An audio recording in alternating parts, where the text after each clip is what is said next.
5h40 da manhã, 19 de novembro de 1984. Uma cidade ao norte da Cidade do México ainda dorme. Em algumas casas, o despertador ainda não tocou. Em outras, uma mãe já está de pé, acendendo o fogão para fazer as primeiras tortilhas do dia. Um vendedor de leite prepara sua carroça. Um cachorro late em algum quintal sem motivo aparente. Ninguém no bairro de San Juan Ixuatepec ou San Juanico sabe que, a menos de 200 metros de suas camas, um tubo de aço acabou de se romper silenciosamente e que, em menos de 20 minutos, 6 esferas metálicas vão transformar aquela madrugada comum na pior tragédia industrial da história do México.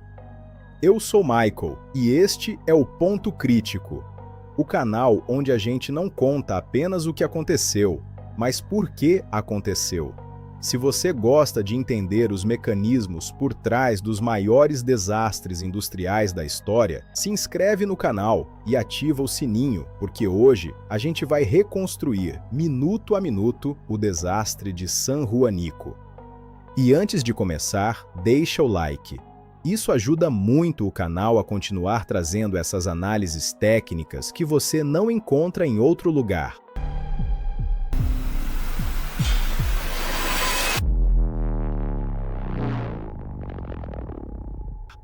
Para entender San Juanico, primeiro é preciso entender uma coisa. Nos anos 80, o México inteiro dependia de um único tipo de combustível para cozinhar, aquecer e abastecer indústrias. O GLP, gás liquefeito de petróleo. Fora da pressão, esse mesmo líquido volta a ser gás em frações de segundo, um gás extremamente inflamável, mais denso que o ar, que se espalha rente ao solo em vez de subir. É essa propriedade física que transforma qualquer vazamento de GLP numa bomba-relógio silenciosa. A Cidade do México cresceu de forma descontrolada, engolindo tudo ao seu redor. Famílias inteiras começaram a se instalar ao redor das plantas de gás, dormindo a pouco mais de 100 metros de uma das maiores concentrações de combustível inflamável do país. O terminal de San Juan Ixuatepec era abastecido por 3 dutos subterrâneos vindos de refinarias distantes, uma delas a 400 quilômetros dali. Dentro da planta, o gás ficava armazenado em 2 categorias de vasos. 6 grandes esferas metálicas, 4 menores e 2 maiores, e mais de 40 tanques cilíndricos horizontais, conhecidos popularmente como balas pela sua forma alongada. No dia do acidente, a energia potencial contida naquele terminal, se liberada de uma só vez, equivaleria a várias vezes a energia da bomba lançada sobre Hiroshima. E aqui está o primeiro ponto crítico do nosso episódio. Essa planta não tinha sido projetada para conter uma falha. Ela tinha sido projetada para crescer, empilhando novos tanques cada vez mais próximos uns dos outros, sem distância de segurança suficiente entre eles. Fotos aéreas tiradas antes do desastre mostram os tanques-bala praticamente encostados. Na prática, isso significa que se um único tubo rompesse em qualquer ponto dessa malha, o efeito não ficaria isolado, ele se propagaria. E não foi só o layout. Uma comissão interna de segurança da própria Pemex já vinha alertando meses antes que boa parte dos dispositivos de segurança da planta, alarmes de detecção de gás, sistemas de combate a incêndio, válvulas de alívio de pressão, estava desativada ou simplesmente não funcionava. Moradores da região relatavam, havia semanas, sentir cheiro forte de gás no ar. Ligavam para reclamar, ninguém aparecia. Na noite de 18 de novembro de 1984, o cheiro estava mais forte do que nunca.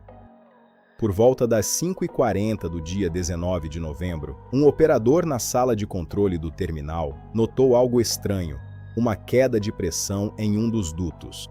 Uma queda de pressão pode significar várias coisas. Pode ser um erro de instrumento. Pode ser uma variação normal do sistema.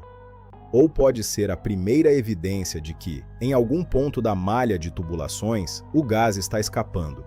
Os operadores tentaram localizar a origem do problema. passaram minutos preciosos investigando, enquanto o enchimento dos tanques continuou normalmente, alimentando ainda mais gás para dentro de um sistema que já estava perdendo pressão. O que ninguém sabia, naquele momento, é que um tubo de cerca de 20 centímetros de diâmetro havia se rompido silenciosamente perto dos tanques bala. Gás líquido começou a escapar sob pressão, voltando ao seu estado gasoso ao entrar em contato com o ar. Como esse gás é mais pesado que o ar, ele não subiu. Ele se espalhou rente ao chão, entre os tanques, por baixo das cercas, na direção das casas do outro lado da linha férrea que separava a planta do bairro. Em cerca de 5 a 10 minutos, essa nuvem invisível já media 200 metros de comprimento por 150 de largura, uma nuvem de gás inflamável do tamanho de vários quarteirões, avançando silenciosamente pelas ruas de um bairro adormecido.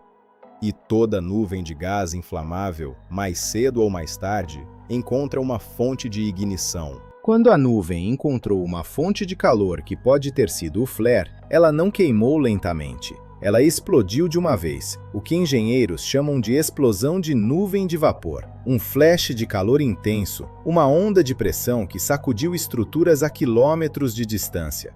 Só que essa primeira explosão, por mais violenta que tenha sido, ainda era apenas o gatilho. O verdadeiro pesadelo começou quando o calor atingiu as pernas de sustentação das esferas de armazenamento que não tinham proteção contra fogo adequada. Sob o calor extremo, o metal cedeu. E foi aí que o mecanismo mais destrutivo do desastre entrou em ação. O BLEVE, explosão de vapor em expansão de líquido em ebulição. O princípio é simples e aterrorizante. Um tanque pressurizado exposto ao fogo entra em ebulição, a pressão sobe e o metal explode, liberando uma bola de fogo massiva. O resultado não é uma explosão comum. É uma bola de fogo que pode ultrapassar 300 metros de diâmetro, arremessando fragmentos de tanques de dezenas de toneladas a centenas de metros de distância. Entre 5h47 e 7 da manhã, San Juanico viveu essa sequência ao menos 8 vezes. Uma cascata de BLEVs, tanque após tanque, cada explosão alimentando calor suficiente para detonar o próximo vaso na fila. Testemunhas relataram ver tanques de mais de 30 toneladas voando pelo ar como projéteis, caindo sobre casas e ruas a centenas de metros do terminal. Um deles percorreu mais de 1 quilômetro antes de atingir o solo. Por quase 1h30, o céu sobre San Juanico ficou vermelho e alaranjado, visível de praticamente toda a cidade do México.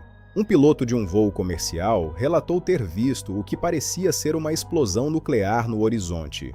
Quando o fogo finalmente foi controlado, por volta das 11 da manhã, o cenário era de devastação quase total. Das 6 esferas originais, a maioria havia sido destruída. Os tanques bala que sobreviveram estavam espalhados pelo terreno como latas amassadas. Do outro lado da linha férrea, o que antes era um bairro residencial tinha virado um campo de cinzas. Centenas de casas simplesmente deixaram de existir.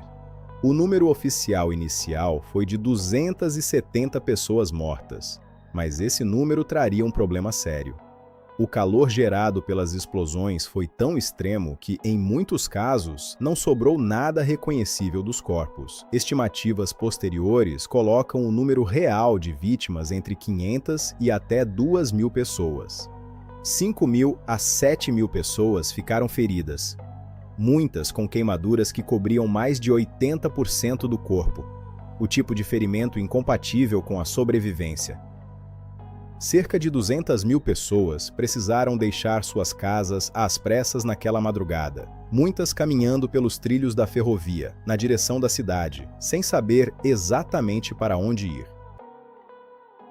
Nas semanas seguintes, a Pemex, uma empresa estatal mexicana, tentou, num primeiro momento, transferir a responsabilidade para uma das distribuidoras privadas de gás que operavam ao lado do terminal. Mas, em dezembro de 1984, um relatório da Procuradoria-Geral da República concluiu de forma direta: A ruptura inicial havia ocorrido dentro do próprio terminal da Pemex, numa seção de tubulação junto aos tanques-bala. A causa exata da ruptura nunca foi totalmente esclarecida publicamente. Diferentes investigações levantaram hipóteses, desde falha de manutenção em válvulas até excesso de pressão durante o reabastecimento vindo de uma refinaria distante. O que ficou claro é que os sinais de alerta existiam havia meses.